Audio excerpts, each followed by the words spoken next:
konaklarımız hak yol Allah'ın dinin tanıda her vakitte ustazlar gerek. Allah Rabbül İzzet bütün insaniyet dünyasına da Cebrail Aleyhisselam arkalı ilçelerine gönderip Allah'tan son Peygamberimiz sallallahu aleyhi ve sellem alimler benim varislerim dedi. Bütün dünyada olan Türkiye'de de Kıbrıs'ta gitmiş, bütün İslam dünyasında olan onun alimlerde Sabiha-i Muhterem Şeyh Nazım Hazretleri, Hakkari Kursi Hazretleri bundan bir şey aldırarak Mekke'de yokta kuştu, onun izinden ona irşat yolun devam ettiği muhterem Hazretimiz Şeyh Ahmet Nazım Hazretleri bugün aramızda birleşip namazda, akşam namazında okuduk. Allah-u Teala kabullardan kılsın.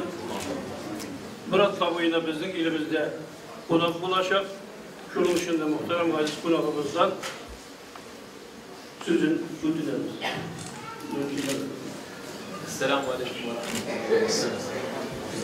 Tanışkına.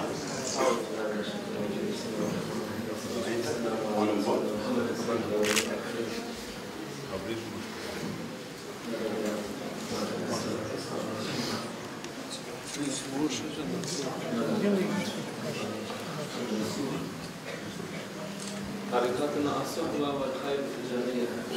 Tarikatımız sohbet takayimdir, hayır cemiyetlendir. İmam Nakşibendi, Şah Nakşibendi Hazretleri her sohbette söylemiş. 12. defa onu söylemiş. Tarikatımız sohbet takayim, hayır cemiyetlendir.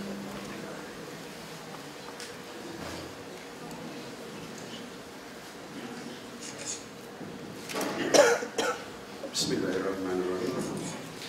Hazır bu Hazretleri de tarikatımız bizden Nakşibendi tarikatı olan o 12 bin tapkır etiratörden yeni sözler var. 12 bin defeli söylüyor. Tarikatın asıl-ı ve hayır güzelliği ederdi. Her defa her sohbet ettiği vakit onun başlığında söylermiş. Şah Nakşibendi Hazretleri. Tarikatımız sohbet. Bizim tarikatımız sohbettir. Yani birleşip oturup bizge tertip dinli nerselerini üretiyor. Şular bular tarikatımız sohbetidir. Şuna Türkiye'de. Sohbet demek yani Müslüman kardeş bir gün altında ister konuşsun, ister birine yardım etsin. Yani bir beklik olup da sohbet olur.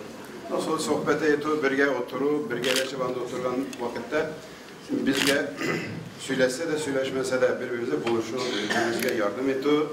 Hem birbirimize bilmegen nerseler üretiyoruz.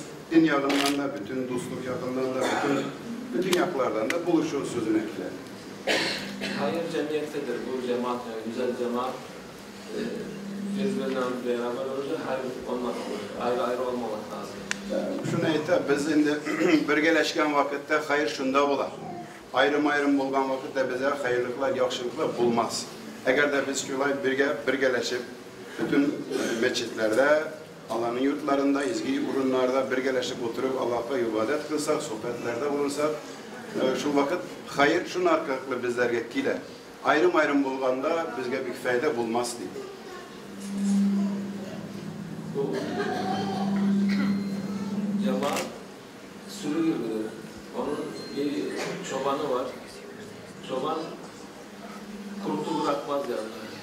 Kurt kimdir? Şeytandır.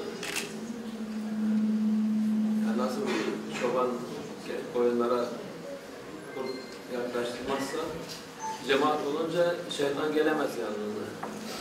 Cemaat bulu, no birgeleşip şu yılı bir kütü şekilli bular. Mene kütücünün kütüğü var, onun sarıkları var. O kütücü şu sarıklarını saklayıp durar bürülerden, kurtlardan, alaman nerselerden saklayıp durar. Şuna göre birge yığılan vakitte o cemaatinin de bir başı bula, anı bizni şeytan tutarga, bizni olmaştırga, bizni alamalıklara tardırga mümkün. Şuna göre şu cemaat bulunan vakitte Anın başındaki kişi şu şeytandan da alamalıklardan da şu kişilerini cemaatini saklayıp durar.